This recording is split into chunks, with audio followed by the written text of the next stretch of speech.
बच्चों, मैं आज आपको बहुत ही इंपॉर्टेंट क्वेश्चन बताने जा रहा हूं और यह आपको एग्जामिनेशन में पूछे जाते हैं, बच्चे सॉल्व नहीं कर पाते हैं।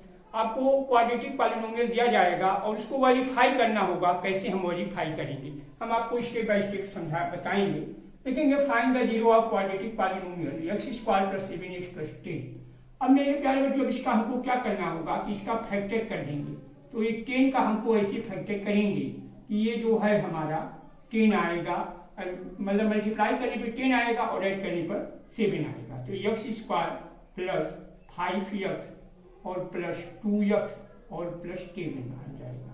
फिर हम कॉमन ले लेंगे तो x + 5 हो जाएगा और यहाँ पे क्या होगा, +2 कॉमन होगा तो x + 5 हो जाएगा।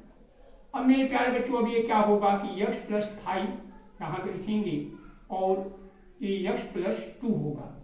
अब ये जो पॉलिनोमियल जो होता है मेरे प्यारे बच्चों, जीरो ऑफ द पॉलिनोमियल होता है, तो इसलिए x + 5 = 0 हो जाएगा और ये हो जाएगा x + 2 = 0 हो जाएगा। तो ये क्या होगा, x = -5 हो जाएगा और x + 2 बराबर क्या हो जाएगा, ये x बराबर क्या हो जाएगा, -2 हो जाएगा। तो ये हमारा अल्फा हो जाएगा और ये हमारा बीटा हो जाएगा।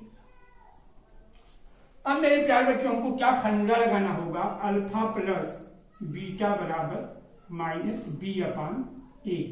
और यही जो होता है coefficient minus coefficient of x, coefficient of x और अपान क्या होगा, coefficient of x², coefficient of x² हो जाएगा।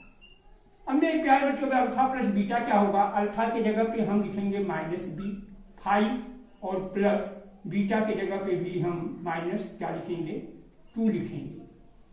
अब इसके बाद से ये क्या हो जाएगा, ये -7 हो जाएगा और इसकी भी वैल्यू बराबर आएगी क्योंकि माइनस हो जाएगा और ये जो है 7 है, तो ये b के जगह पे हमारा क्या है।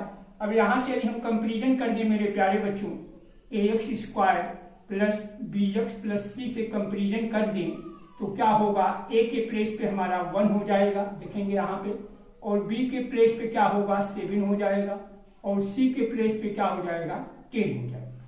अब मेरे प्यारे बच्चों, यदि हम इससे करेंगे तो ये हमारा आ गया -7 आ गया और कोफिशिएंट ऑफ x, तो ये भी कोफिशिएंट ऑफ x क्या है, 7 है और कोफिशिएंट ऑफ x² 1 है। तो इस तरह से हमारा आंसर क्या ये आएगा, -7 आ जाएगा।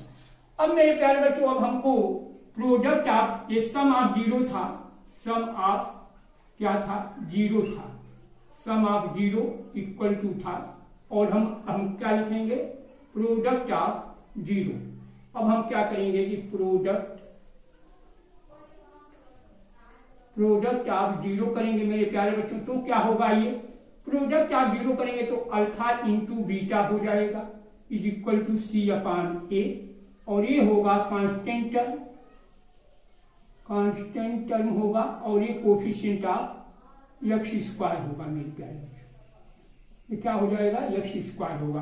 तो अल्फा × बीटा क्या होगा मेरे प्यारे बच्चों, -5 और × -2 और = क्या हो जाएगा, ये 10 हो जाएगा आपका और = c/a।